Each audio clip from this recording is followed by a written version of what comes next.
बेटी एक बार चल के लड़के को देख तो लो। मेरा दावा है कि लड़का तुम्हें बहुत पसंद आएगा। बाला बहुत अच्छा लड़का है। हाँ हाँ बेटी, हम लोग तुम्हारे दुश्मन तो नहीं है। किसी अच्छे लड़के से ही तुम्हारी शादी करवाएंगे ना। आखिर तू हमारी इकलौती बेटी है। अच्छा ठीक है माँ, अब ज़्यादा भावुकतापूर्ण शब्दों का इस्तेमाल ना करो। मैं चलने के लिए तैयार हूँ। चलो फिर, बिना देर के हम सब चलते हैं। सभी बाला के घर पहुंचते हैं। अरे क्या बात है बहन जी, अभी तक आपका बेटा नहीं आया? जी बस आता ही होगा। तभी वहां बाला आता है। लो जी, आ गया मेरा बेटा। ये लोग तुझे देखने आए हैं और ये इनकी बेटी नम्रता है। बाला के सर पर बिल्कुल बाल नहीं होते। ये देख नम्रता और उसके परिवार वालों की आंखें फटी की फटी रह जाती है। ये तो टकला है। हे भगवान, माँ पिताजी, आप दोनों एक टकले से मेरी शादी करवाने वाले थे। अरे ये तो पूरा उजड़ा चमन है। देखो बेटी, इस तरह किसी का मजाक उड़ाना गलत है। किसी के बारे में इस तरह की बातें नहीं करते। बालों का क्या है, वो तो आते जाते रहते हैं। लड़का टकला है तो क्या हुआ, इंजीनियर है, अच्छा खासा कमाता है। आप चुप रहिए जी। इसकी तरफदारी इसलिए कर रहे हैं क्योंकि आपके भी सर पर बाल नहीं है। मैंने तो आपसे शादी कर ली, मगर मैं अपनी बेटी की शादी एक टकले से बिल्कुल नहीं करवाऊंगी। अरे ये क्या, कब से आप लोगों ने टकला टकला लगा रखा है?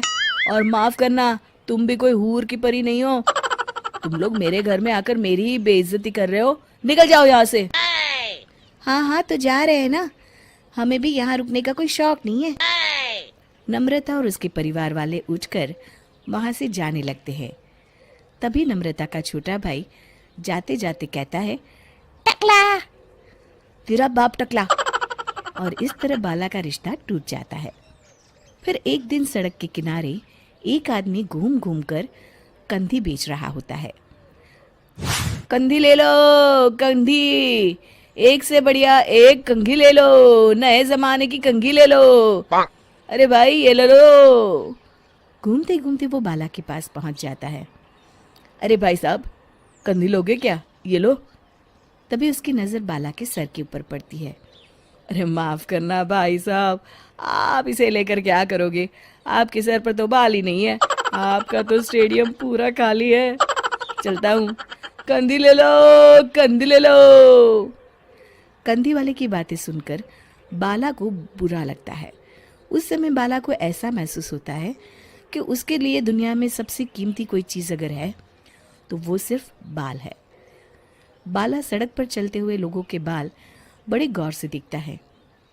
चलते चलते बाला एक मंदिर के पास पहुंच जाता है। हे भगवान, तुमने ये मेरे साथ क्या किया? थोड़े से बाल अगर मुझे दे देते तो तुम्हारा क्या चला जाता? सारी दुनिया मेरा मजाक उड़ाती है।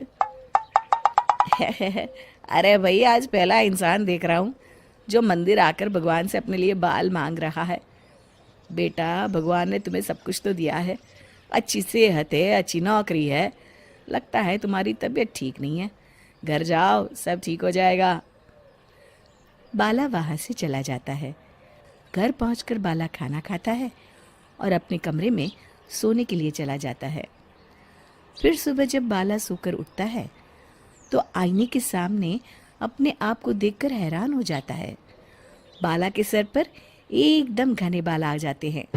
बाला खुशी से झूम उठता है। अरे ये तो चमत्कार हो गया, मेरे सर पर बाल आ गए। लेकिन ये हुआ कैसे? दोस्तों, अगर आप इस कहानी का दूसरा भाग देखना चाहते हैं तो हमें कमेंट करके ज़रूर बताएं।